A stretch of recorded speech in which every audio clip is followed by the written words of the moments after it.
রিমির এসব আজগুবি কথা শুনে নাক কুঁচকে তাকালাম। আমি আছি আমার জ্বালায়, আর রিমি আছে গিফট নিয়ে। তাছাড়া হুদাই রিমিকে কিসের গিফট দিব? আমি রিমিকে পাশ কাটিয়ে ঘরে চলে এলাম। বিছানায় বসে মাথা নিচু করে হু হু করে কাঁদতে লাগলাম। পুরুষ মানুষকে নাকি কাঁদতে হয় না, কিন্তু আজ না চাইতেও চোখ দিয়ে পানি গড়িয়ে পড়ছে। এত কষ্ট আর সহ্য হচ্ছে না। একটু পর রিমিও ঘরে এলো। আমাকে কাঁদতে দেখে ঝড়ের বেগে দৌড়ে এসে আমার সামনে হাঁটু গেড়ে বসলো। আমি এক নাগাড়ে কেঁদেই চলছি। রিমি ভয়ার্থ কণ্ঠে বলল, কি হয়েছে শাহিন? তুই কাঁদছিস কেন? আমি কিচ্ছু বললাম না। রিমি এবার আরো অস্থির হয়ে উঠল। মুহূর্তের মধ্যে ওর হাসি খুশি মুখটা ফ্যাকাশে হয়ে গেল। আমার চুপ থাকা দেখে রিমি ভয়ার্থ কণ্ঠে বলল, কথা বলছিস না কেন? প্লিজ বল তোর কি হয়েছে। আমার কিন্তু টেনশন হচ্ছে, প্লিজ বল। আবার সব শেষ হয়ে গেছে রিমি, আমি আর বাঁচতে চাই না বলে শব্দ করে কেঁদে উঠলাম আমি। রিমি ঘাবড়ে গেল। কাপা কাপা হাতে বারবার আমার চোখের পানি মুছে দিচ্ছে। খেয়াল করলাম ভয়ে রিমির শরীর ঘেমে একাকার হয়ে গেছে। কপালে বিন্দু বিন্দু ঘাম চিকচিক করছে।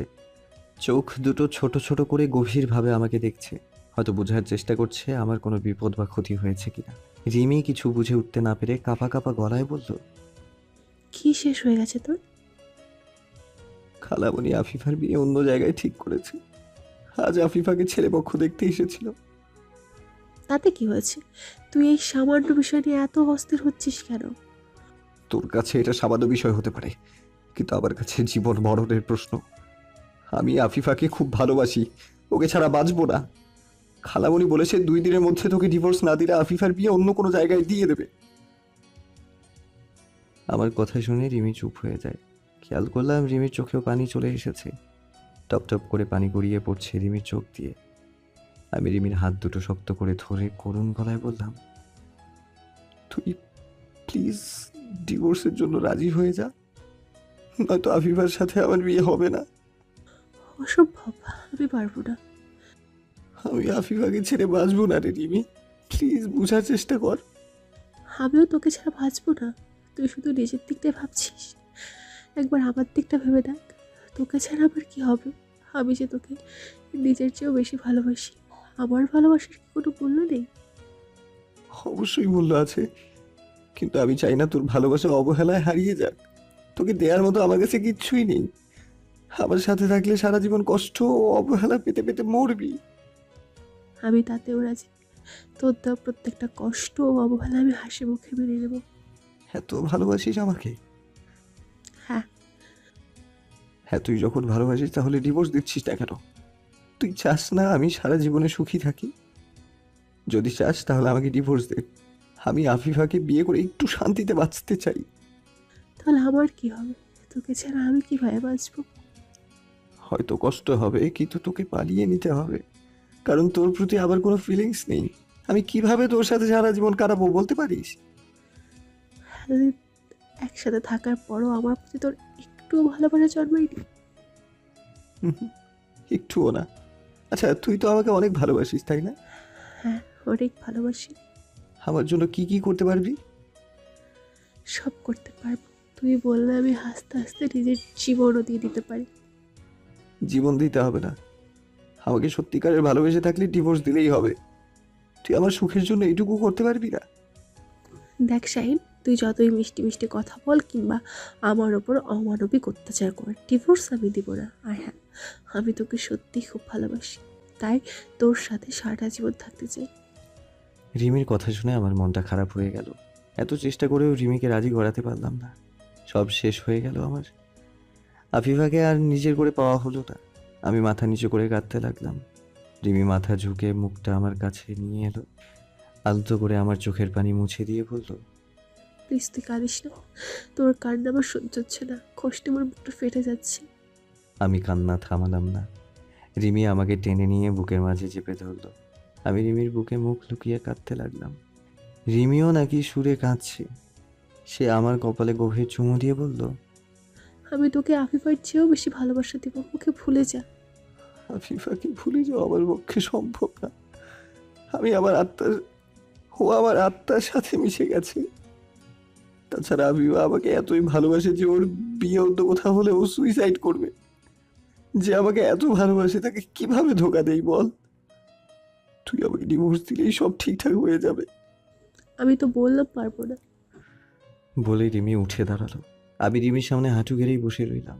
রিমি চলে যাওয়ার জন্য পা বাড়াবে, তখনই ওর পা দুটো চেপে ধরলাম। তারপর রিমির পা ধরে চিৎকার করে কাঁদতে কাঁদতে বলতে লাগলাম, আমি তোর পা ধরছি রিমি, দয়া করে আমাকে মুক্তি দে। তুই আমাকে যা বলবি আমি তাই করব। আমি রিমির পা ধরা মাত্রই ও লাফ দিয়ে দূরে সরে গেল। ধরফর করে আমার সামনে এসে বসে আমার হাত দুটো ধরে হাতে লাগাতার চুমু দিতে লাগলো আর কাঁদতে লাগলো। রিমির রিমির চোখের পানিতে আমার হাত ভিজে যাচ্ছে। রিমি চোখের পানি মুছে কাতর গলায় বলল, আমার পা ছুঁয়ে আমাকে জাহান্নামের খড়ি বানাইস না। আল্লাহ আমাকে ক্ষমা করবে না। তুই যা বলবি তাই হবে। আমি তোকে ডিভোর্স দেব। কালকে ডিভোর্স পেপার নিয়ে আসিস, আমি সিগনেচার করে দেব। সত্যি বলছিস? এবার আর ঠকাবি না তো? না, তোর সুখের জন্য আমি সব করতে পারবো। অনেক অনেক ধন্যবাদ রিমি। এবার কান্না বন্ধ কর, তোর কান্না আমার সহ্য হয় না। বলে রিমি কাঁদতে কাঁদতে ঘর থেকে বেরিয়ে গেল। আমি উকি দিয়ে দেখলাম রিমি সত্যি সত্যি চলে গেছে কিনা। যাক বাবা, চলে গেছে। আমি চোখের পানি মুছে দাঁত বের করে হাসতে লাগলাম। দারুণ অভিনয় করেছি আমি। রিমি বুঝতেই পারিনি আমি এতক্ষণ অভিনয় করছিলাম। একেবারে অস্কার জয়ী অভিনয়। একটু চেষ্টা করলে হলিউড কিংবা বলিউডে চান্স পেতাম। যাই হোক, রিমিকে স্বাভাবিকভাবে ডিভোর্সের কথা বললে জীবনেও রাজি হতো না। তাই একটু কান্নার নাটক করে রিমিকে ইমোশনাল ব্ল্যাকমেল করলাম। আর তাতে কাজও হয়ে গেল। কাল সকালেই রিমির সাথে ডিভোর্স হয়ে যাবে। আধা ঘন্টা পর রিমি ঘরে এলো। হাতে বড় একটা থালা, আর সেটা নানান পদের খাবার দিয়ে ভর্তি। কয়েক পদের পিঠাও দেখলাম। আমার পছন্দের পাটিসাপটা পিঠাও আছে। এত সব খাবার ও পিঠা দেখে জিভে জল চলে এসেছে। রিমি থালা নিয়ে আমার সামনে বসলো। এখন রিমিকে কিছুটা স্বাভাবিক লাগছে, কিন্তু মুখটা অন্ধকারে ছেয়ে আছে। একটু পর পর ফোফাচ্ছে। রিমি কিছুক্ষণ আমার দিকে তাকিয়ে থেকে ধীর গলায় বলল, আজ তোর পছন্দের সব খাবার রান্না করেছি। বিরিয়ানি, সর্ষে ইলিশ, মুড়িঘণ্ট, পায়েস, অনেক কিছু। ওয়াও! তা হঠাৎ এত কিছু রান্না করেছিস যে? আজ কি কোনো স্পেশাল দিন? না, মন চেয়েছে তাই রান্না করেছি। ভালো করেছিস। তোকে খাইয়ে দিই। অনেকদিন ধরে তোকে নিজে হাতে খাওয়াই না। ভাবলাম রিমির ইচ্ছাটা পূরণ করি। কাল তো ডিভোর্স হয়ে যাবে। মাঝখানে এই সময়টুকু রিমিকে একটু খুশি রাখার চেষ্টা করি। আমি হাসি মুখে রিমিকে বললাম, ঠিক আছে, খাইয়ে দে। আমি রিমির হাতে খেতে খেতে আচ্ছা আমি রিমির হাতে খেতে রাজি হওয়াতে সে প্রচণ্ড খুশি হলো। খুশিতে ওর চোখে পানি চলে এসেছে। রিমির হাতে উল্টো পিঠ দিয়ে তাড়াতাড়ি রিমি হাতের উল্টো পিঠ দিয়ে তাড়াতাড়ি চোখের পানি মুছে ফেললো। তারপর নিজের হাতে আমাকে খাওয়াতে লাগলো। হঠাৎ আমার কি হলো জানি না। আমি এক লোকমা খাবার রিমির মুখের সামনে ধরে বললাম, হা কর, তোকেও খাইয়ে দেই। দেখে তো মনে হচ্ছে কিচ্ছু খাসনি। আমার কথা শুনে রিমি ডুকরে কেঁদে উঠল। মনে হচ্ছে কষ্টে ওর বুকটা ফেটে চৌচির হয়ে যাচ্ছে। কান্না আটকাতে চেয়েও আটকাতে পারছে না। রিমি কোনো মতে নিজেকে সামলে নিয়ে মিষ্টি করে হাসার চেষ্টা করলো। তারপর হা করলো। আমি রিমিকে খাইয়ে দিলাম। রিমি খাচ্ছে আর কান্না করছে। কেঁদে কেঁদে চোখ দুটো ফুলিয়ে ফেলেছে বেচারি। লাল টকটকে হয়ে আছে চোখ দুটো। আমি রিমির চোখের পানি মুছে দিয়ে বললাম, এত কাঁদিস কেন? তোর চোখের পানিতে গরম ভাত পান্তা হয়ে যাচ্ছে। আমার কথা শুনে রিমি কান্না থামালো। হাসার চেষ্টা করলো একটু। আমি রিমিকে খাওয়াতে লাগলাম। না জানি রিমি কতদিন ধরে ক্ষুধার্ত ছিল। এতগুলো খাবার রিমি একাই সাবার করে দিল। সব খাবার আমি নিজের হাতে রিমিকে তুলে খাইয়েছি। খাওয়া দাওয়া শেষ করে আমি বিছানায় আর রিমি ফ্লোরে শুয়ে পড়ল। আমি বিছানায় এপাশ ওপাশ করে ঘুমানোর চেষ্টা করছি। হঠাৎ রিমি আমাকে ডাক দিল। মিষ্টি স্বরে বলল, শাহিন, আজকে রাতটা তোর সাথে ঘুমাতে দিবি? আমি তোর বুকে মাথা রেখে একটু ঘুমাতে চাই। কালকের পর থেকে তো তোর বুকে অন্য কেউ মাথা রেখে ঘুমাবে। তোর উপর আমার আর কোনো অধিকার থাকবে না। যদিও তুই আমাকে স্ত্রীর অধিকার দিসনি, কিন্তু তবুও আমি তোকে স্বামী মানি। তাই আমার শেষ আবদারটা রাখ। রিমির কথা শুনে আমি কিছুক্ষণ চুপ করে রইলাম। রিমিকে আমার সাথে ঘুমাতে দেবো কিনা ভাবছি, কিন্তু রিমি আমার উত্তরের অপেক্ষা না করে বিছানায় এসে শুয়ে পড়ল। কেন জানি রিমিকে আমি বাধা দিতে পারলাম না। রিমি কিছুক্ষণ চুপ করে শুয়ে থেকে আমার কাছে চেপে এলো। তারপর আলতো করে আমার বুকে মাথা রাখলো। দু হাত দিয়ে শক্ত করে আমাকে জড়িয়ে ধরলো। একবার ভাবলাম রিমিকে সরিয়ে দিই, কিন্তু কি মনে করে যেন সরাতে পারলাম না। উল্টো এক হাত দিয়ে রিমির মাথায় হাত বুলাতে লাগলাম, আর অন্য হাত দিয়ে রিমিকে বুকের মাঝে চেপে ধরলাম। রিমি আমার বুকের মাঝে চুপটি করে শুয়ে আছে। একটু পর খেয়াল করলাম রিমি মৃদু স্বরে কাঁদছে। আমি ভ্রু কুঁচকে বললাম, কাঁদছিস কেন? আমার বুকে সে কাঁদছিস কেন? আমার বুকে শুতে দিলাম তো। জানিস, আজ অনেকদিন পর তোর এত কাছাকাছি এলাম। এই কয়দিন তো তোর কাছে ঘেঁষতেই দিসনি। আমি সবসময় চাইতাম তোর মুখে মাথা রেখে ঘুমাবো, কিন্তু কাল থেকে সেই জায়গাটা অন্য কেউ দখল করে নেবে। তোর জন্য আমি এত কিছু করলাম, তবুও তোকে নিজে করে পেলাম না, আমাকে দূরে ঠেলে দিলি। আমরা সব সময় যেটা চাই সেটা পাই না রিমি। এটাই জীবন, এটাই বাস্তবতা। আর বাস্তবতা সবাইকে মেনে নিতে হয়। রিমি আর কিচ্ছু বলল না, কান্না থামিয়ে ঘুমানোর চেষ্টা করলো। আমিও হাবিজাবি ভাবতে ভাবতে ঘুমিয়ে পড়লাম। সকালবেলা ঘুম ভাঙলে দেখি রিমি এখনো আমাকে জড়িয়ে ধরে শুয়ে আছে। আমি রিমিকে আস্তে করে বুকের ওপর থেকে সরাতেই ওর ঘুম ভেঙে গেল। আড়মোড়া ভেঙে উঠে বসলো। ঘুমের রেশ এখনো কাটেনি, চোখে ঘুম টুপটুপ করছে। রিমি লম্বা হাই তুলে ঘুম জড়ানো কণ্ঠে বলল, চা করে আনবো? না থাক, অনেক কাজ বাকি আছে। ডিভোর্সের পেপারটা রেডি করে আনতে হবে। ডিভোর্সের কথা শুনতেই রিমির মুখটা চুপসে গেল। কিছুক্ষণ ঘোর লাগা দৃষ্টিতে চেয়ে রইল আমার দিকে, তারপর মুখ গোমড়া করে চলে গেল। আমিও তাড়াতাড়ি ফ্রেশ হয়ে উকিলের সাথে দেখা করতে গেলাম। যে করেই হোক আজকের মধ্যেই ডিভোর্স পেপার লাগবে। নানান ফর্মালিটি পূরণ করে ডিভোর্স পেপার আনতে আনতে প্রায় দুপুর গড়িয়ে বিকাল হয়ে এলো। বাড়ি ফিরে সোজা ঘরে এলাম। রিমির বিছানার কোণে রিমি বিছানার কোণে জড়সড় হয়ে বসে আছে। আমাকে দেখে নিষ্প্রাণ এক হাসি দিল। আমি রিমির দিকে ডিভোর্স পেপারটা বাড়িয়ে দিলাম। রিমি ডিভোর্স পেপারটা হাতে নিয়ে ছোট্ট বাচ্চার মতো ফুফিয়ে ফুফিয়ে কাঁদতে লাগলো। কিছুক্ষণ কাঁদার পর আমাকে অবাক করে দিয়ে জড়িয়ে ধরলো। আমি প্রচণ্ড বিরক্ত হলাম। এই মেয়ে হুটহাট আমাকে জড়িয়ে ধরে অবাক করে দেয় আর কান্নাকাটি করে। আমি রিমিকে জড়িয়ে আমি রিমিকে ছাড়িয়ে বিরক্ত কণ্ঠে বললাম, ফ্যাচ ফ্যাচ করে এত কাঁদিস কেন? এই সামান্য বিষয় নিয়ে এত কাঁদার কি আছে বুঝি না। এমন ভাব করছিস যেন পৃথিবীতে শুধু আমাদেরই ডিভোর্স হচ্ছে। আচ্ছা, তোর জীবন থেকে সবচেয়ে প্রিয় জিনিসটা হারিয়ে গেলে তুই কি কাঁদবি না? কাঁদলেও তোর মতো মরা কান্না কাঁদবো না। আর এসব ফালতু কথা বাদ দে তো। তুই শুধু ডিভোর্স পেপারে সিগনেচার করে দে, তারপর কাঁদবি নাকি নাচবি তোর ব্যাপার। তুই আমার ফিলিংসটা কোনোদিনই বুঝলি না। আমার বুঝে দরকার নেই, তোকে যেটা করতে বলেছি সেটা কর। যদি না করি? তাহলে আবার আমার হিংস্র রূপটা দেখতে পাবি। তুই চুপচাপ ডিভোর্স পেপারে সিগনেচার করে দে।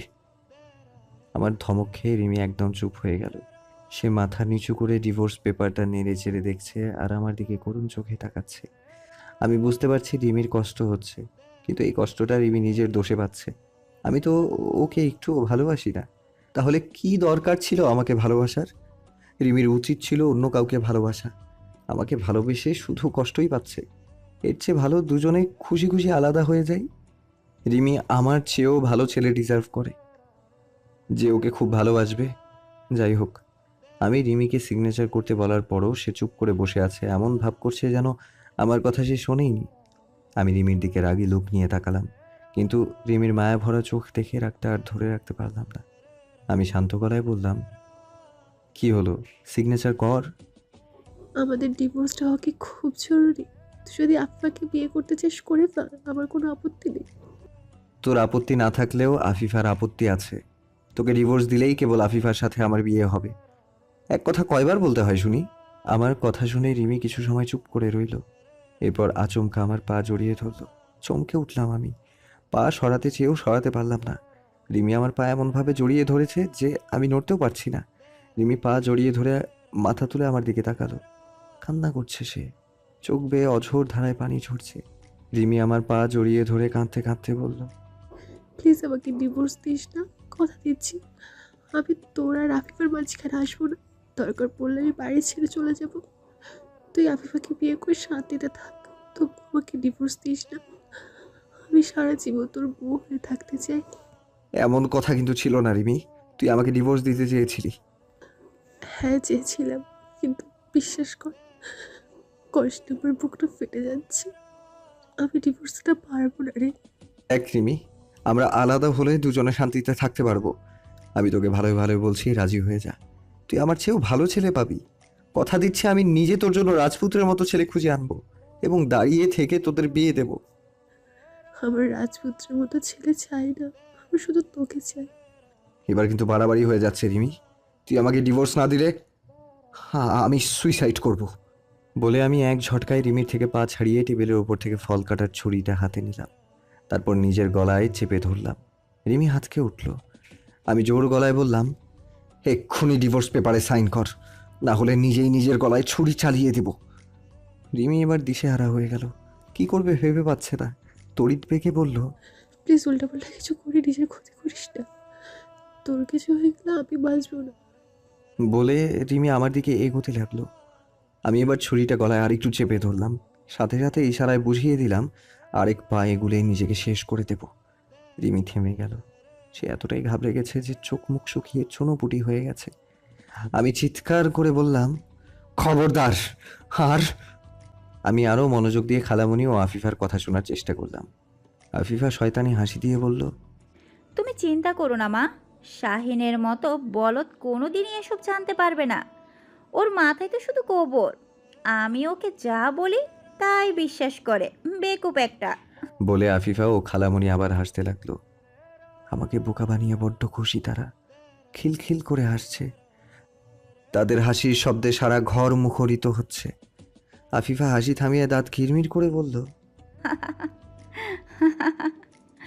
শাহিনের বাবার জন্য আমার বাবাকে জেল খাটতে হয়েছে, ওদের জন্য আমরা ঘর ছাড়া হয়েছি। আমাদের সব সম্পত্তি ওরা আত্মসাৎ করেছে, এত সহজে ওদের ছাড়বো না। শাহিনের সাথে আমার বিয়েটা শুধু হতে দাও, তারপর দেখবে আমি কি করি। শাহিনের বাড়ির প্রত্যেকটা মানুষের জীবন আমি নরক বানিয়ে ফেলবো, কেঁদে কুল পাবেন ওরা। এই না হলে আমার মেয়ে সাব্বাস। ওরা আমাদের যত কষ্ট দিয়েছে তার চেয়ে বেশি কষ্ট আমরা ওদের দিব। খালামণি ও আফিফার এসব কথা শুনে আমি আর দাঁড়িয়ে থাকতে পারছি না। আমার হাত পা কাঁপছে। মনে হচ্ছে আমার পায়ের তলা থেকে মাটি গায়েব হয়ে গেছে। যাদের আমি আপন ভাবলাম তারাই আমাকে ধোঁকা দিল। আমার এখন ইচ্ছে করছে নিজের গালে নিজেই ঠাস করে চড় মারি। আমি এত বোকা কেন? এত কাছে থেকেও এদের আসল রূপটা চিনতে পারিনি। কষ্টে আমার বুকটা ফেটে যাচ্ছে। চিৎকার আচ্ছা চিৎকার করে কাঁদতে ইচ্ছা করছে, কিন্তু কাঁদতে পারছি না। আপনজনদের কাছ থেকে পাওয়া কষ্টগুলো প্রচণ্ড বেদনাদায়ক হয়। না পারি সইতে, না পারি কিছু বলতে। কিন্তু আমি আজ চুপ থাকবো না। আজ এদের একটা শাস্তি দিয়েই ছাড়বো। আমার সরলতার সুযোগ নিয়ে দিনের পর দিন আমাকে ব্যবহার করেছে, অথচ এদের আমি মাথায় স্থান দিয়েছিলাম। অন্ধের মতো বিশ্বাস করেছি তাদের, যার ফল এখন ভোগ করতে হবে। আমি চোখের পানি মুছে হুড়মুড় করে ঘরে ঢুকলাম। আচমকা আমাকে দেখে খালামণি ও আফিফা চমকে উঠল। নিজেদের সামলে নিয়ে অন্য প্রসঙ্গ নিয়ে কথা বলা শুরু করলো। এমন একটা ভাব করলো যেন আমাকে তারা দেখেইনি। আমি খালামণি ও আফিফার সামনে গিয়ে দাঁড়ালাম।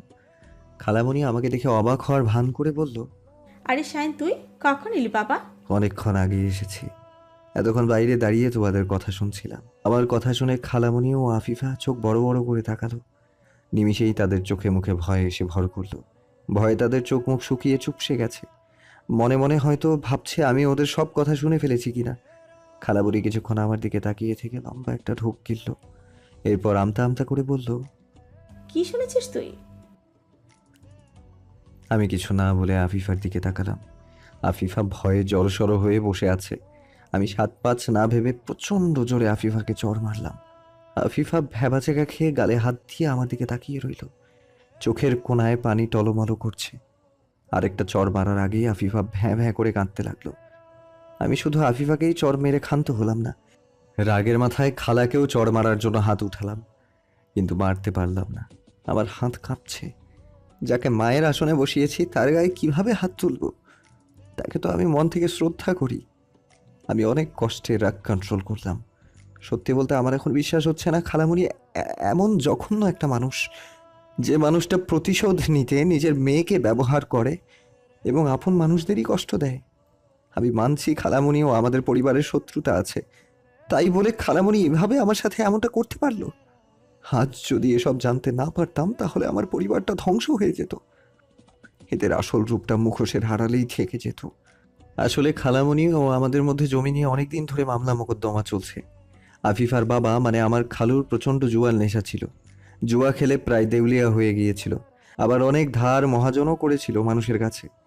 পাওনাদাররা টাকার জন্য খালুর উপর চাপ দিচ্ছিল। খালু কোনো উপায় না পেয়ে কয়েক একর জমি আমার বাবার কাছে বিক্রি করে। তারপর সেই জমি বিক্রির টাকা দিয়ে পাওনাদারদের টাকা পরিশোধ করে। তখন পর্যন্ত সব কিছু ঠিকঠাকই ছিল। আসল ঘটনা ঘটে কিছুদিন পর। খালু আমার বাবার নামে মামলা করে। বাবা নাকি জোর করে খালুর জমি নিজের নামে লিখে নিয়েছে। পাশাপাশি আমার নানু ভাই মারা যাওয়ার সময় সম্পত্তি সমানভাবে বন্টন করেননি। আমার মা নাকি চালাকি করে বেশি সম্পত্তি নিয়েছে। তাছাড়া আমাদের নামে এমন আরও অনেক ভিত্তিহীন অভিযোগ দায়ের করে। এরপর থেকেই শুরু হয় ঝামেলা। আমার মা ও খালামণি বোন থেকে হয়ে যায় জাতশত্রু। কোর্টে মামলাগুলো অনেক দিন পর্যন্তই চলে এবং অবশেষে আমরা জয়লাভ করি। খালুর 6 মাসের জেল হয়েছিল। জেল থেকে ছাড়া পেয়ে খালু বিদেশ চলে যায়। আমি তখন অনেক ছোট ছিলাম, এসবের কিছুই জানতাম না। বড় হয়ে মার কাছে এসব জেনেছি। কিন্তু খালামণি যে পুরনো দিনের কথা মনে রেখে এমন জঘন্য কাজ করবে স্বপ্নেও ভাবিনি। আমি খালামণির দিকে তাকালাম। সে মাথা নিচু করে বসে আছে। আমি খালামণির সামনে হাঁটু গেড়ে বললাম, আচ্ছা, আমি খালামণির সামনে হাঁটু গেড়ে বসলাম। তার চোখে চোখ রেখে বললাম, হাদিসে আছে খালা নাকি মায়ের মতো। তুমি বিশ্বাস করো, আমি তোমাকে নিজের মায়ের থেকেও বেশি ভালোবাসতাম এবং শ্রদ্ধা ভক্তি করতাম। কিন্তু আমি স্বপ্নেও ভাবিনি তুমিও তোমার বেশ সম্পত্তির লোভে এসব করবে। আরে তোমাদের এতই যখন সম্পত্তির উপর লোভ ছিল, তখন সরাসরি আমাকে বললেই পারতে। আমার নামে যা কিছু আছে সব তোমাদের দিয়ে দিতাম। আমার ইমোশন নিয়ে খেললে কেন? আচ্ছা, আমার ইমোশন নিয়ে খেললে কেন? আমি তোমাদের নিজের থেকেও বেশি বিশ্বাস করতাম। আরে তোমাদের জন্য যে মেয়েটা আমাকে পাগলের মতো ভালোবাসে তাকে পর্যন্ত ছেড়ে দিয়েছি। কিন্তু তোমরা আমার সরলতার সুযোগ দিয়ে আমাকে ব্যবহার করেছো। তোমাদের চেয়ে রাস্তার কুকুর অনেক ভালো আছে। ওদের বিশ্বাস করা যায় কিন্তু তোমাদের না। তোমরা পশুর চেয়েও অধম। এক নিঃশ্বাসে কথাগুলো বলে আমি থামলাম। খালামণি ও আফিফা মাথা নিচু করে বসে আছে। লজ্জায় আমার দিকে তাকাতে পর্যন্ত পারছে না। আমি একটু দম নিয়ে খালামণির উদ্দেশ্যে আবার বলা শুরু করলাম, তুমি তো আগে থেকেই জানতে সব দোষ খালুর ছিল। তারপরও আমার মাকে দোষারোপ করতে, সবার কাছে মার নামে দুর্নাম করে বেড়াতে, মাকে ছোট করতে। আমি সব জেনেও তোমাকে সাপোর্ট করতাম। মাকে বলতাম সব দোষ তোমার, আমার খালামণির মতো ভালো মানুষ পৃথিবীতে আর একটাও নেই। কিন্তু আজকের পর থেকে তুমি আমার চোখে পৃথিবীর সব থেকে ঘৃণিত ব্যক্তি। আমার মা ঠিকই বলতো, তুমি আসলেই একটা ডাইনি, যার মনে কোনো দয়া মায়া নেই, যে নিজের স্বার্থের জন্য সব করতে পারে। বলে আমি থামলাম। কথাগুলো বলার এক পর্যায়ে আমার চোখে পানি চলে এসেছে। খালামণিও মাথা নিচু করে কাঁদছে। আমার কথা শুনে হয়তো কষ্ট পেয়েছে। কষ্ট পাওয়ারই কথা। আমি আরও কিছু বলতে যাব, হঠাৎ খালামণি আমার হাত চেপে ধরল। কান্না ভেজা গলায় বলল, আমার ভুল হয়ে গেছে শাহিন, প্লিজ আমাকে ক্ষমা করে দিন। না জেনে করা ভুলকে ক্ষমা করা যায়, কিন্তু জেনে শুনে করা ভুলকে নয়। আজকের পর থেকে ভাববো আমার কোনো খালামণি নেই। বলে আমি কাঁদতে কাঁদতে চলে গেলাম। মানুষ কি করে এতটা খারাপ হতে পারে? স্বার্থ সিদ্ধির জন্য আপন মানুষকেও কষ্ট দিতে পিছপা হয় না। আমি চোখের পানি মুছে আফিফাদের বাড়ি থেকে বের হতে যাব, এমন সময় আফিফা দৌড়ে আমার সামনে এসে দাঁড়ালো। 2 হাত বাড়িয়ে আমার পথ আটকে দাঁড়ালো। আমি রাগে গজগজ করে বললাম, সমস্যা কি? সামনে দেখে সরো। আমাকে শেষবারের মতো একটা সুযোগ দাও শাহিন। আমি তোমাকে অনেক ভালোবাসি। হ্যাঁ, আমি মানছি এতদিন তোমার সাথে ভালোবাসার অভিনয় করেছি, কিন্তু অভিনয় করতে করতে কখন যে তোমাকে ভালোবেসে ফেলেছি নিজেই জানি না। আফিফার কথা শুনে কিছুক্ষণ ওর দিকে অপলক দৃষ্টিতে চেয়ে রইলাম। ইস, কি নিষ্পাপ চেহারা! কেউ বুঝতেই পারবে না এই নিষ্পাপ চেহারার পিছনে কুৎসিত এক চেহারা লুকিয়ে আছে। আমি আফিফাকে আবার ঠাস করে চড় মারলাম। আফিফা প্রচণ্ড ভয় পেল। গালে হাত দিয়ে আমার থেকে কিছুটা দূরে সরে দাঁড়ালো। আমি আফিফার কাছে ওর গাল দুটো শক্ত করে চেপে ধরলাম।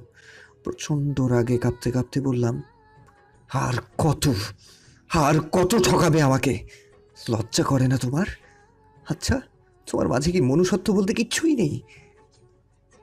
আমি নিজের থেকেও তোমাকে বেশি ভালোবাসতাম, তুমি এতদিন আমাকে যা করতে বলেছ আমি বোকার মতো তাই করেছি, কুকুরের মতো তোমার পিছে ঘুরঘুর করেছি, রিমিকে ডিভোর্স পর্যন্ত দিয়েছি, কিন্তু তুমি দিনের পর দিন আমাকে ঠকিয়ে গেছো। এক নিঃশ্বাসে কথাগুলো বলে আফিফাকে ছেড়ে দিলাম। আফিফা মাথা নিচু করে দাঁড়িয়ে রইল, লজ্জায় একদম কুঁকড়ে গেছে। আমার দিকে আর চোখে তাকাচ্ছে, আবার চোখ নামিয়ে নিচ্ছে। আমি কিছুক্ষণ চুপ থেকে আবার বলা শুরু করলাম, 2 বছরের রিলেশন ছিল আমাদের, কত স্বপ্ন দেখেছিলাম আমরা। আমাদের আমাদের ধুমধাম করে বিয়ে হবে, দুজনের ছোট্ট একটা সংসার হবে, বাবু হবে, আরো কত কি। আমি বোকার মতো তোমার সব কথা বিশ্বাস করেছি।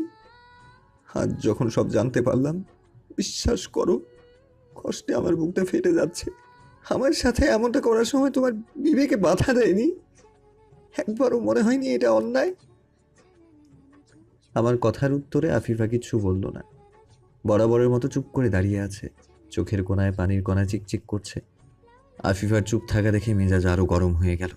আমি ধমক দিয়ে বললাম, কথা বলছো না কেন? ওবা হয়ে গেছো নাকি? তুমি মেয়েটা বড্ড ধরিবাজ, চালাকের বিচি। অন্যায় করে এমন একটা ভাব করছো যেন তুমি ধোয়া তুলসী পাতা। তবে একটা কথা কি জানো, তুমি আমাকে ধোকা দেওয়াতে যতটা কষ্ট না পেয়েছি, তার চেয়ে 1000 গুণ কষ্ট পাচ্ছি রিমির ভালোবাসাকে দূরে ঠেলে দেওয়ার জন্য। রিমি আমার জন্য কত কি করেছে, অথচ আমি তোমার জন্য ওর উপর পশুর মতো অত্যাচার করেছি। জানি না রিমি আমাকে কোনোদিনও ক্ষমা করবে কিনা, কিন্তু তুমি একটা কথা মনে রেখো, আমাকে ধোকা দিয়ে জীবনেও তুমি সুখী হতে পারবে না। সারা জীবন আফসোস করে কাটাতে হবে, স্বার্থপর একটা। এক নাগারে কথাগুলো বলে আমি আর সেখানে দাঁড়ালাম না, চলে যাওয়ার জন্য পা বাড়ালাম। তখনই আফিফা আমার পা জড়িয়ে ধরলো, তারপর কাঁদতে কাঁদতে বলল, আমার ভুল হয়ে গেছে শাহিন, প্লিজ আমাকে আর একটা সুযোগ দাও। আমি সত্যিই তোমাকে অনেক ভালোবাসি। আফিফার কথা শুনে আমার মন করলো না, ওর কথা বিশ্বাস করে দ্বিতীয়বার ঠকতে চাই না। আমি এক ঝটকায় আফিফার থেকে পা ছাড়ালাম। আফিফা ছিটকে কয়েক হাত দূরে গিয়ে পড়ল।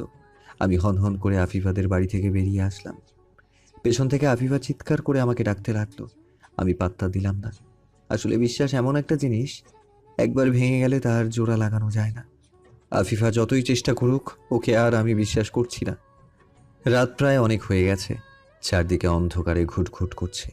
কিছুক্ষণ হাঁটার পর ল্যাম্পপোস্টের নিচে এসে বসলাম। ল্যাম্পপোস্টের ঘোলাটে আলো চারদিকে ছড়িয়ে আছে। আমি চুপচাপ সেখানে বসে চোখের পানি ফেলতে লাগলাম। আফিফার জন্য নয়, রিমির জন্য। পাগলিটা আমাকে কত ভালোবাসতো, আর আমি সেই ভালোবাসাটাকে উপেক্ষা করে মিথ্যে ভালোবাসার পিছনে ছুটে বেরিয়েছি। আমি আসলেই একটা গাধা। রিমি ঠিকই বলতো, গাধা না হলে কখনোই রিমিকে ডিভোর্স দিতাম না। রিমির ভালোবাসার সাগরে ডুব দিতাম, মন প্রাণ উজাড় করে ওকে ভালোবাসতাম। কিন্তু এখন রিমির সামনে দাঁড়াবো কিভাবে? ওর সামনে দাঁড়ানোর সাহস আমার নেই। রিমির ওপর যত অধিকার ছিল ছোট্ট একটা সিগনেচারের মাধ্যমে শেষ হয়ে গেছে। আমি নিজে ওকে আমার থেকে দূরে সরিয়ে দিয়েছি। এসব কথা ভেবে আমার বুক ফেটে কান্না আসছে। আমি রাস্তার পাশে ল্যাম্পপোস্টের নিচে বসে কান্না করছি। রাস্তার লোকজন আমার দিকে হাঁ করে তাকিয়ে আছে। আমার সেদিকে ভ্রুক্ষেপ নেই। আমি কিছুক্ষণ কাঁদার পর বাড়ির পথে হাঁটা ধরলাম। রিমির কাছে ক্ষমা চাইতে হবে, দরকার পড়লে ওর পা ধরবো। আমি এসব ভেবে রাস্তার মাঝখান দিয়ে আনমনে হাঁটছিলাম। হঠাৎ পেছন থেকে একটা গাড়ি এসে আমাকে ধাক্কা মারে। আমি ছিটকে কয়েক হাত দূরে গিয়ে পড়ি। রাস্তার পাশে ল্যাম্পপোস্টের পিলারের সাথে প্রচণ্ড জোরে মাথাটা আঘাত লাগে। মাথা ফেটে দরদর করে রক্ত ঝরতে থাকে। প্রচণ্ড ব্যথা ও যন্ত্রণায় চিৎকার করতে থাকি। সারা শরীর ধীরে ধীরে অবশ হয়ে আসতে থাকে। চোখের সামনে সব কিছু ঝাপসা হয়ে আসে। এমন অবস্থায় আমার মুখ দিয়ে শুধু একটা কথাই বের হলো, আই লাভ ইউ রিমি।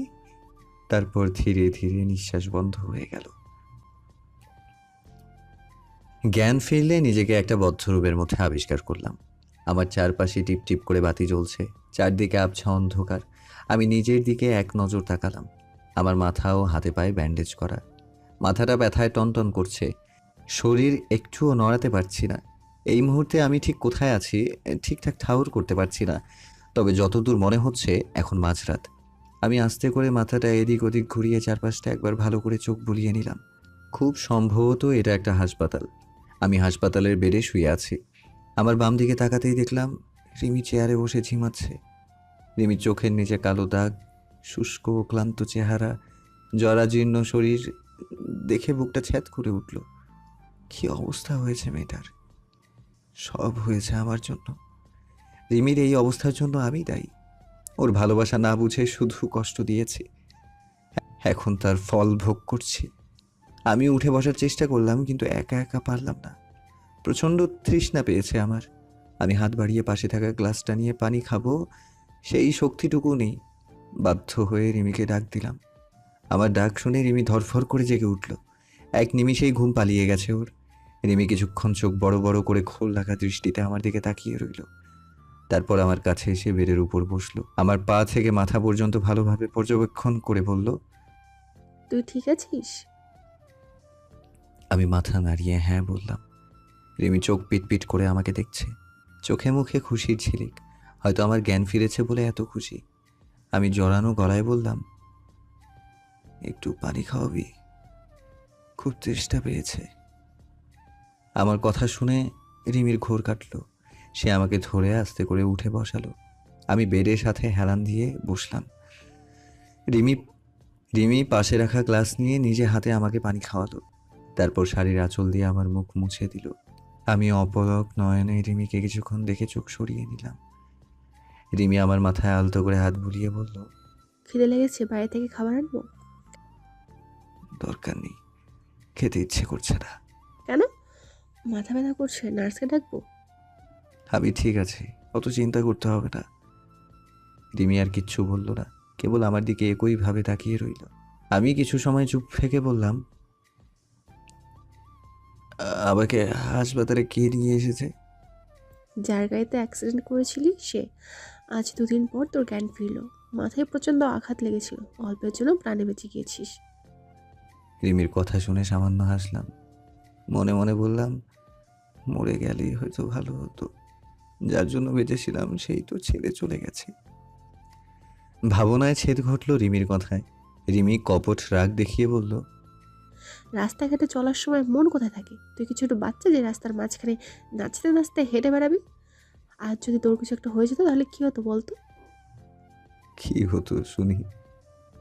সেটা বুঝতে তো কোনো কথাই ছিল না, ছাগল কোথাকার। আমার এই অবস্থা দেখেও তুই কি এখন ঝগড়া করবি? শুধু ঝগড়া না, তোকে আমার খুন করতে ইচ্ছা করছে। তুই তো কেয়ারলেস কেন রে? আমি এমনই। রিমি মুখ ভ্যাটকালো।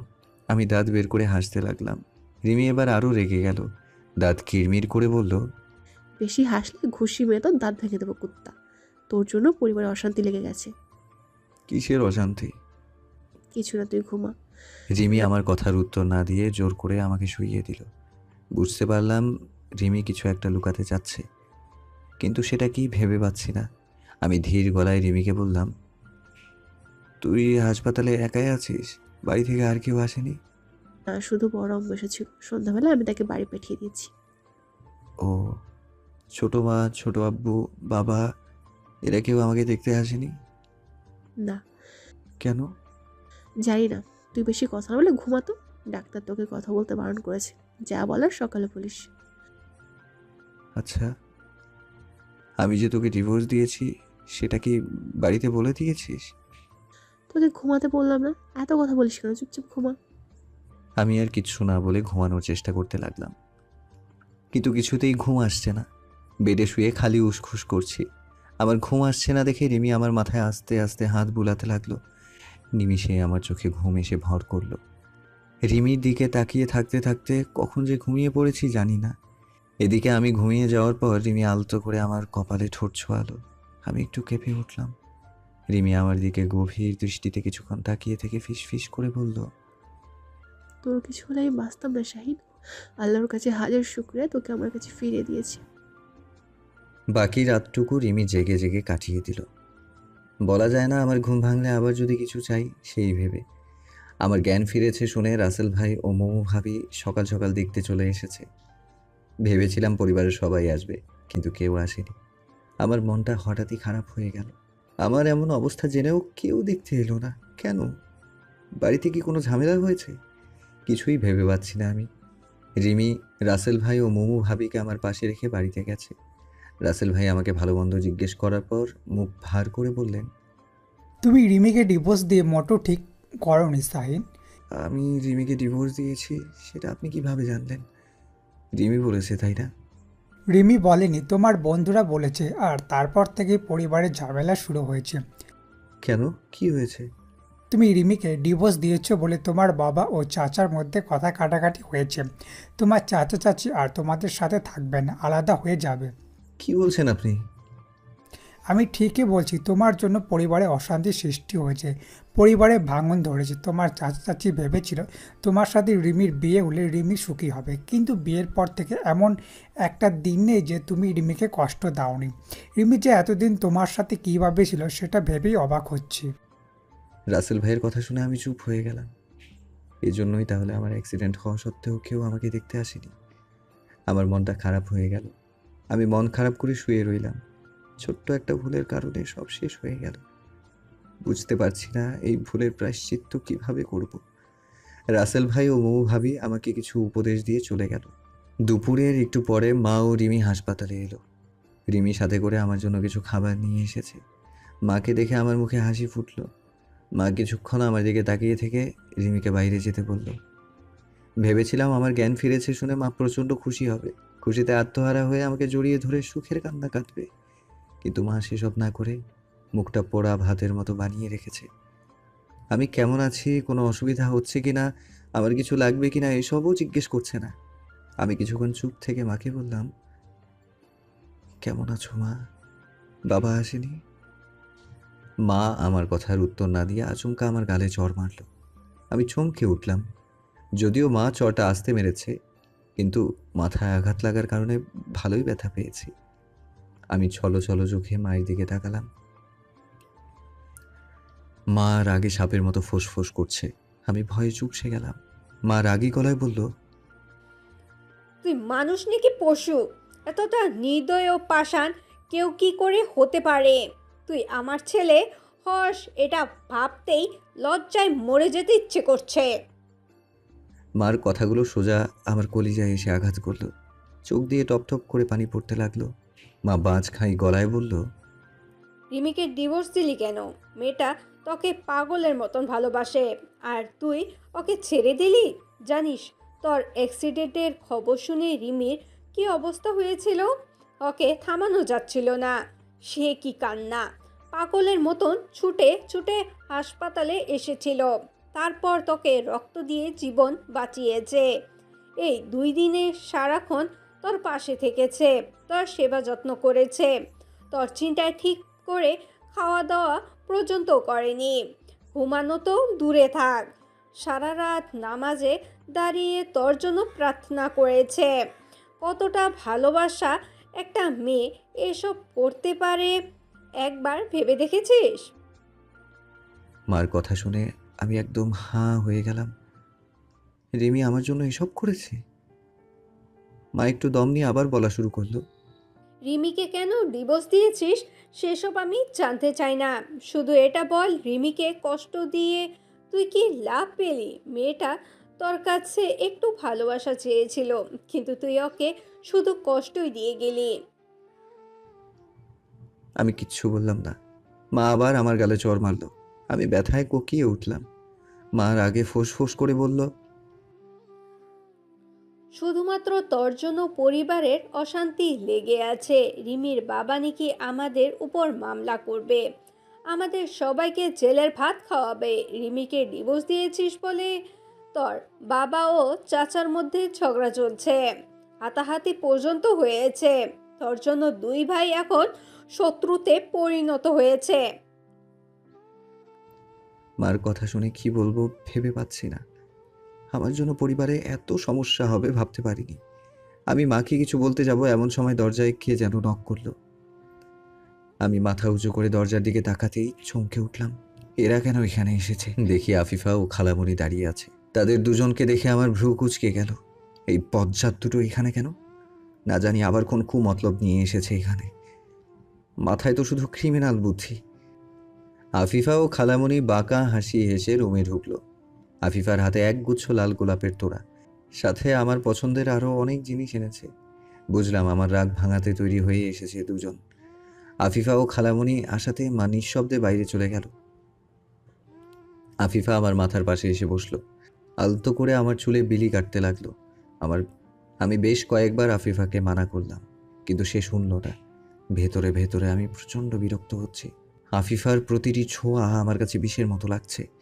ঘৃণায় পুরো শরীর কিলবিল করছে। মনে হচ্ছে কাটা ঘায়ে কেউ নুনের ছিটা দিচ্ছে। আমি দাঁতে দাঁত চেপে সব সহ্য করছি।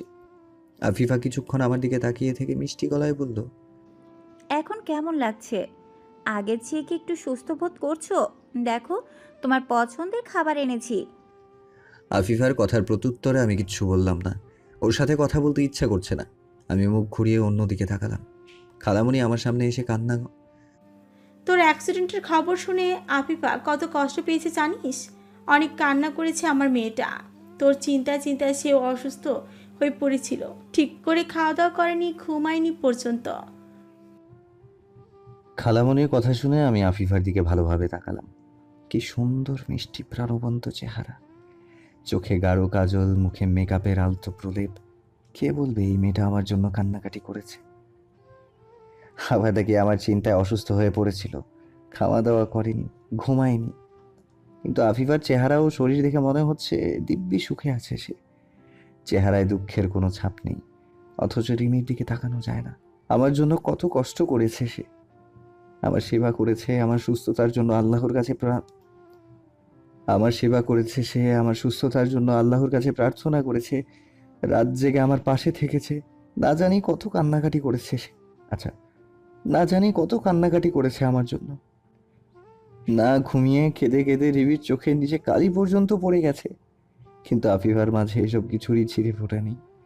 কি সুন্দর মেকআপ করে সেজে গুজে এখানে এসেছে, ভাবখানা এমন ফ্যাশন শো এর কোনো অনুষ্ঠানে এসেছে সে। আমি এসব ভাবতে ভাবতে দেখলাম আফিফা লম্বা ঢেকুর তুলল।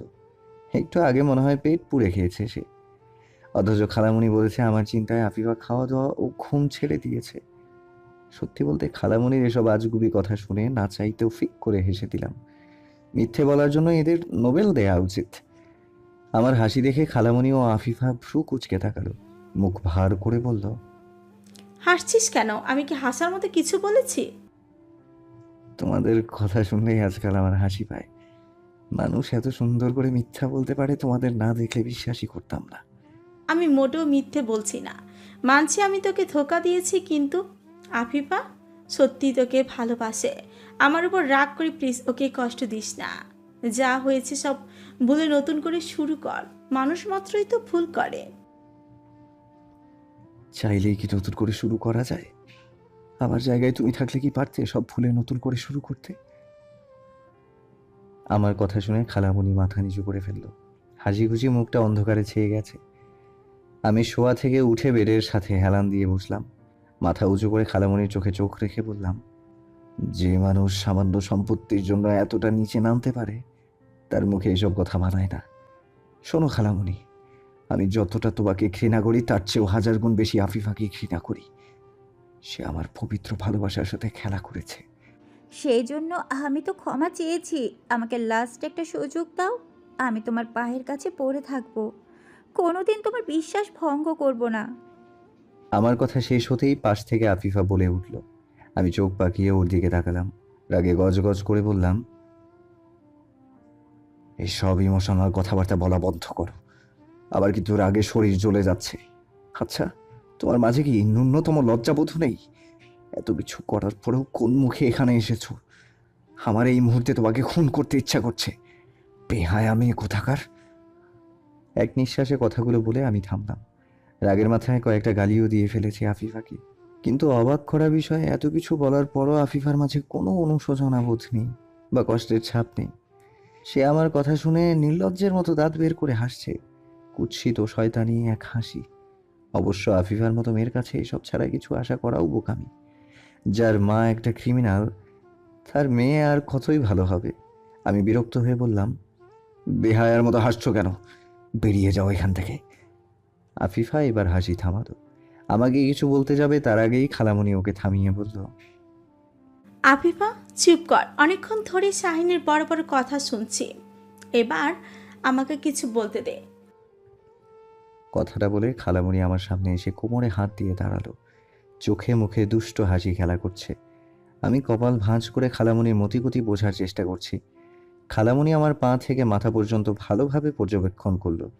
তারপর দাঁতে দাঁত চেপে রাগী গলায় বলল, এত গরম দেখাচ্ছিস কেন? নিজেকে কি ভাবিস তুই? শোন, আমি ইচ্ছা করলে তোকে মেরে ফেলতে পারি। আর এই সম্পত্তির জন্য আমি আমার শ্বশুর শাশুড়ি মা বাবা বোনকে পর্যন্ত ছাড়িনি। সেখানে তুই আমার সাথে টক্কর নিতে এসেছিস? কে রে তুই? কী ক্ষমতা আছে তোর? শুধুমাত্র আফিফা তোকে ভালোবাসে বলে এখনও তোকে বাঁচিয়ে রেখেছি। না হলে তুই আর তোর মা বাবার উপর যতটা রাগ জমে আছে, তোদের কাঁচা চিবিয়ে খেলেও সেই রাগ কমবে না। এই তো এবার আসল রূপে ফিরেছ। হ্যাঁ, এটাই আমার আসল রূপ। আসলে তুই আমাকে যতটা খারাপ ভাবিস, আমি তার চেয়েও 1000 গুণ বেশি খারাপ। এতটাই খারাপ যে সেদিন তোর অ্যাক্সিডেন্টটা আমিই করিয়েছি। ভেবেছিলাম তোকে মেরে ফেলবো, কিন্তু আফিফার কথা ভেবে তার করিনি। খালামণির কথা শুনে আমি একটু অবাক হলাম না, কারণ আমি আগে থেকেই জানতাম আমার অ্যাক্সিডেন্টের পিছনে খালামণির হাত রয়েছে। জ্ঞান হারাবার আগে খালামণিকে একবার দেখেছিলাম। যেই গাড়ির সাথে আমার অ্যাক্সিডেন্ট হয়েছিল সেই গাড়িতে খালামণি বসেছিল। আমি কিছুক্ষণ চুপ থেকে খালামণিকে বললাম, আমি জানতাম এমন জঘন্য একটা কাজ শুধু তোমার দ্বারাই সম্ভব। তবে এক হিসেবে ভালোই হয়েছে, তুমি এসব না করলে আমার ভালোবাসার মানুষকে আমি চিনতেই পারতাম না। ভালোবাসার মানুষ কে সে? রিমির কথা বলছিস? আমি মাথা নাড়ালাম। খালামণি অট্ট হাসিতে ফেটে পড়ল। হাসতে হাসতে বলল, তোর আর রিমির তো ডিভোর্স হয়ে গেছে। শুনলাম তোর বাবা ও চাচার মধ্যে এই নিয়ে দ্বন্দ্ব চলছে। সবাই বলছে তোর জন্য নাকি রিমির জীবন নষ্ট হয়ে গেছে। আর তুই বলছিস তোর ভালোবাসার মানুষকে চিনতে পেরেছিস। খালামণি আবার হাসতে লাগলো। পাশে থেকে আফিফাও সঙ্গ দিল। মা ও মেয়ে হাসতে হাসতে জ্ঞান হারাবার মতো অবস্থা।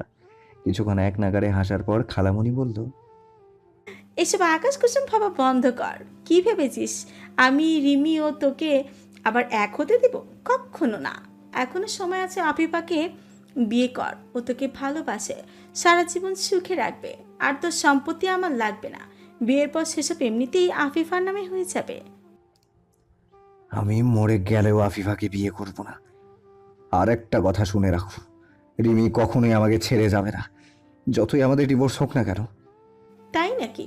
আমিও দেখি কিভাবে তোরা এক হস। আমি তোর এমন অবস্থা করব যে সারা জীবন আমার পায়ের কাছে পড়ে থাকবি। তখন দেখব তোর তেজ কোথায় থাকে। চল আফিফা। কথাগুলো বলে খালামণি ও আফিফা চলে গেল। আমি চুপ করে বসে রইলাম।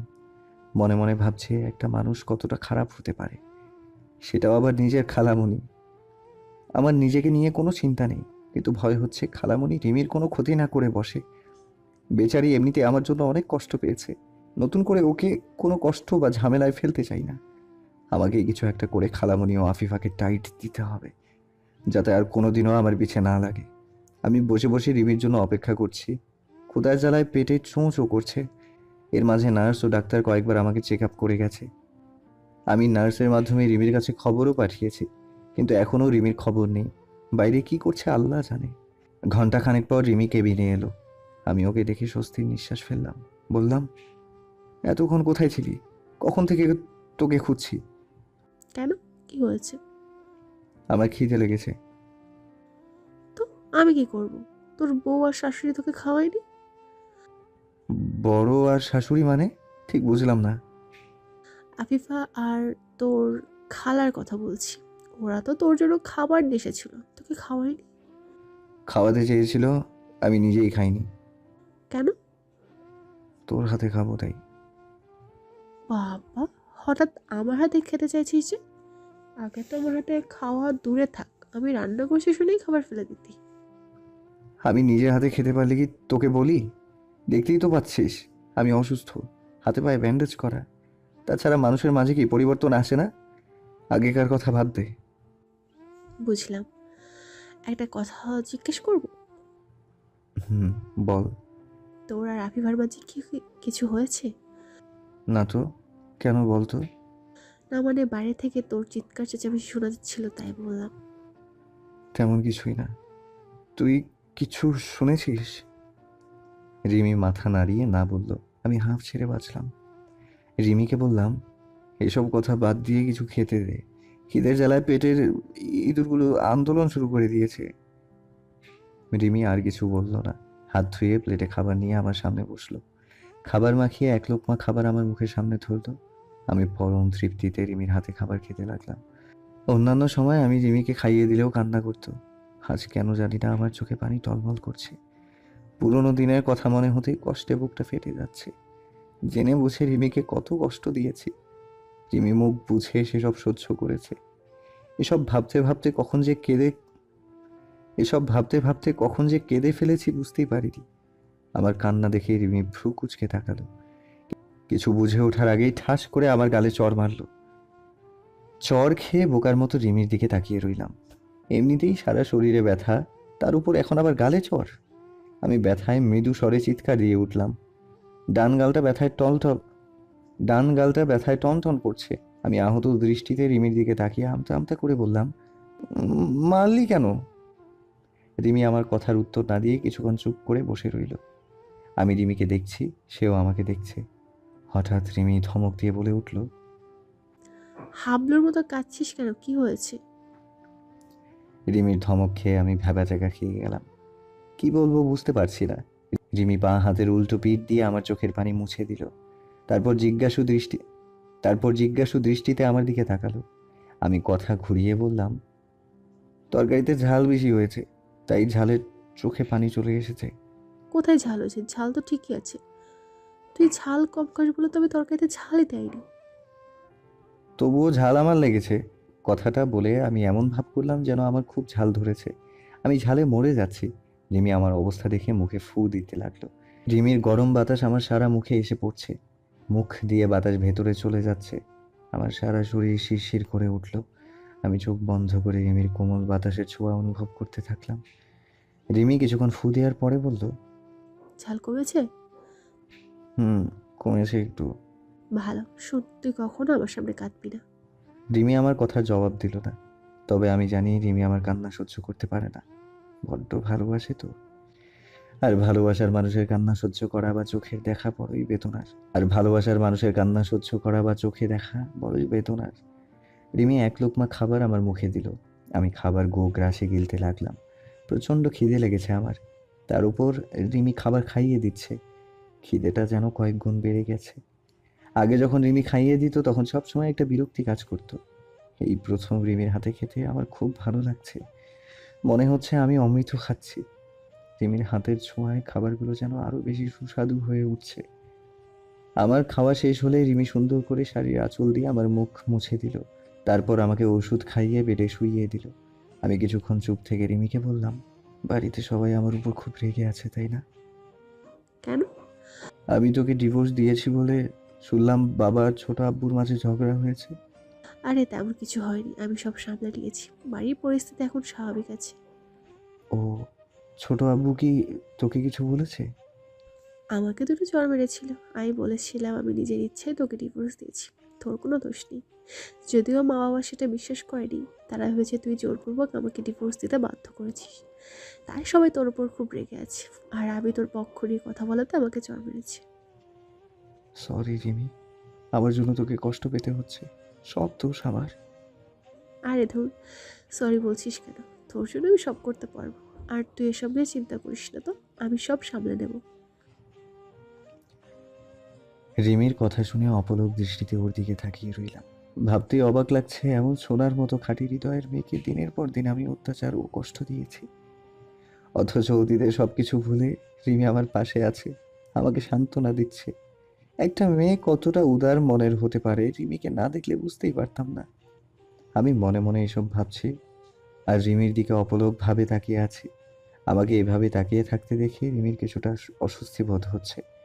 সে ভ্রু জোড়া ভাঁজ করে চোখের ইশারায় জানতে চাইল আমি ওর দিকে তাকিয়ে আছি কেন। আমি মুচকি হেসে দৃষ্টি সরিয়ে নিলাম। কিছুক্ষণ রুমের মধ্যে নীরবতা বিরাজ করলো। একটু পর রিমি শান্ত গলায় বলল, আফিফাকে কবে বিয়ে করবি? আফিফার কথা ফের মনে হতেই আমার কপাল কুঁচকে গেল। আমি চুপ করে রইলাম। আফিফার নাম শুনলে আমার রাগে শরীর খালি কিলবিল করে। আমি কোনো মতে নিজেকে সংযত করে রিমিকে বললাম, আফিফার কথা বাদ দে তো। কেন? তুই আফিফাকে বিয়ে করবি না? ওকে বিয়ে করার জন্য তা তো কিছু করলি। রিমির কথা শুনে আমি গোমরা মুখ করে অন্যদিকে তাকিয়ে রইলাম। মনে মনে ভাবছি, যার জন্য এত কিছু করলাম সেই তো ধোঁকা দিয়ে চলে গেল।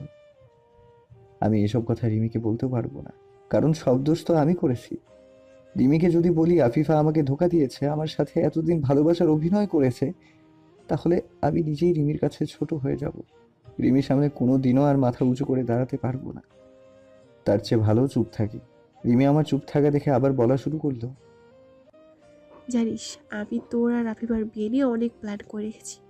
তোদের বিয়ে সব আয়োজন আমি করব। গেট সাজানো থেকে শুরু করে কোণে সাজানো সব আমি একাই করব। তুই কিন্তু আমাকে বাধা দিবি না বলে দিলাম। তুই চুপ থাকবি? আচ্ছা, তুই চুপ করবি নাকি চল লাগাবো? আফিফার কথা বলতে মানা করলাম না? অন্য কিছু বলার থাকলে বল, খামোখা বিরক্ত করিস না। রিমি আর কিচ্ছু বলতো না, কেবল অবাক দৃষ্টিতে আমার পানে চেয়ে রইল। হয়তো বোঝার চেষ্টা করছে হুট করে আমার কি হলো। যেই আমি আফিফা বলতে পাগল, সেই আমি আফিফার নাম শুনতে চাচ্ছি না। রিমি কিছু বুঝে উঠতে না পেরে সংশয় নিয়ে বলল, তুই কি কোনো কারণে আফিফার ওপর রেগে আছিস বা তোদের মধ্যে ঝগড়া হয়েছে? আমার খুব ঘুম পেয়েছে, আমি ঘুমাবো। বিরক্ত না করলে খুশি হব। কথাটা বলে আমি অন্যদিকে মুখ ঘুরিয়ে শুয়ে পড়লাম। রিমি আমার মাথায় হাত বুলাতে লাগলো। ধীরে ধীরে আমি ঘুমের দেশে হারিয়ে গেলাম। দেখতে দেখতে 10 দিন কেটে গেল। 1 সপ্তাহ আগে হাসপাতাল থেকে আমাকে বাড়িতে আনা হয়েছে। এখন আমি অনেকটা সুস্থ, নিজে নিজে চলাফেরা হাঁটাহাঁটি করতে পারি। এই সব কিছু হয়েছে রিমির জন্য। রিমি আমার এতটাই সেবা যত্ন করেছে যে মাত্র কয়েকদিনেই আমি সুস্থ হয়ে উঠেছি। আমার এত তাড়াতাড়ি সুস্থ হওয়া দেখে ডাক্তারও অবাক।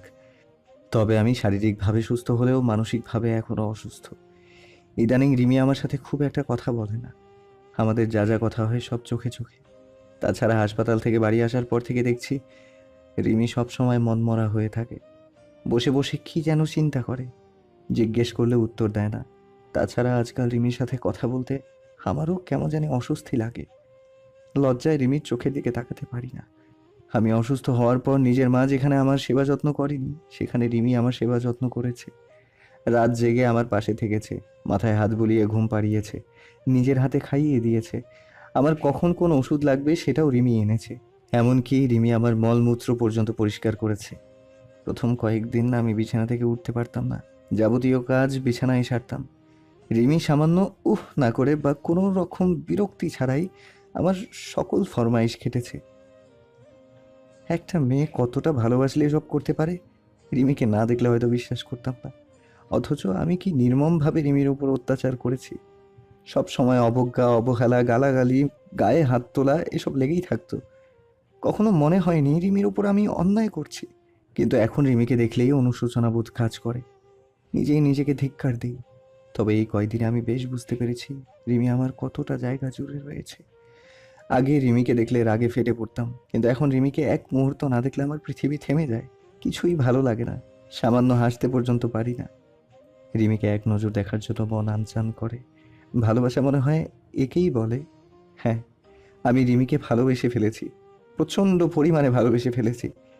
জানি না রিমি এত কিছুর পরেও আমাকে মেনে নেবে কিনা, সব ভুলে আবার আমার সাথে ঘর বাঁধবে কিনা। তবে একটা কথা সত্যি, আমি রিমিকে ছাড়া বাঁচব না। ওর সাথে আমি সারা জীবন থাকতে চাই। কিন্তু সমস্যা হচ্ছে আমি রিমিকে ভালোবাসার কথা বলতে পারছি না। যখনই বলতে চাই পুরোনো দিনের কথা মনে পড়ে যায়। চোখের সামনে রিমির উপর করা অত্যাচারগুলো ভেসে ওঠে। তবে আমি নিশ্চিত রিমি আমাকে ক্ষমা করে দেবে। রিমি আর যাই হোক আমাকে দূরে ঠেলে দেবে না। আমার বিশ্বাস আমি যেমন রিমিকে ভালোবাসি তেমনই সেও আমাকে ভালোবাসে। শুধু আমার উপর একটু অভিমান করে আছে, এই যা। আমি ঠিক করেছি আজ রাতে রিমিকে প্রপোজ করব। সব কিছু নতুন করে শুরু করব। রিমিকে আর কষ্ট দেব না, শুধু ভালোবাসা দেব। আমি রিমিকে প্রপোজ করার জন্য 101টা গোলাপ কিনে এনেছি। সাজবাতি দিয়ে পুরো ছাদ সুন্দর করে সাজিয়েছি। আজ রিমিকে অনেক বড় সারপ্রাইজ দেব। ওর সামনে হাঁটু গেড়ে বসে ফিল্মি স্টাইলে প্রপোজ করব। তারপর সারা রাত দুজনে ছাদে বসে রোমান্টিক মুহূর্ত কাটাবো। আমার সব কাজ শেষ করতে করতে প্রায় রাত হয়ে গেল। এমন সময় রিমির বাবা মানে ছোট আব্বু আমাকে ডাক দিল। হঠাৎ ছোট আব্বুর ডাক শুনে আমি চমকে উঠলাম, কারণ ছোট আব্বু আমার সাথে কথা বলেন। হাসপাতাল থেকে বাড়ি আসার পর থেকে আমার দিকে একবার তাকায়নি পর্যন্ত। কিন্তু আজ হঠাৎ ডাকছে কেন? যাই হোক, রিমির বাবা মানে ছোট আব্বুর ডাক শুনে আমি 7-5 না ভেবে তাড়াতাড়ি ড্রয়িং রুমে এলাম। ড্রয়িং রুমে এসে দেখি ছোট আব্বু ও ছোট আম্মু সোফায় বসে কি যেন আলোচনা করছে। তাদের ঠিক একটু দূরেই মা বাবা বসে আছে। আমি দুরু দুরু বুক নিয়ে ছোট আব্বুর সামনে গিয়ে দাঁড়ালাম। ভেবেছিলাম ছোট আব্বু আমার উপর বকাঝকা রাগারাগি করবেন, কিন্তু আমার জন্য যে এত বড় সারপ্রাইজ অপেক্ষা করছে কল্পনাও করিনি। ছোট আব্বু নাকি রিমির বিয়ে ঠিক করেছে। পাত্র আর কেউ নয়, রিমির দূর সম্পর্কের খালাতো ভাই সাজ্জাদ।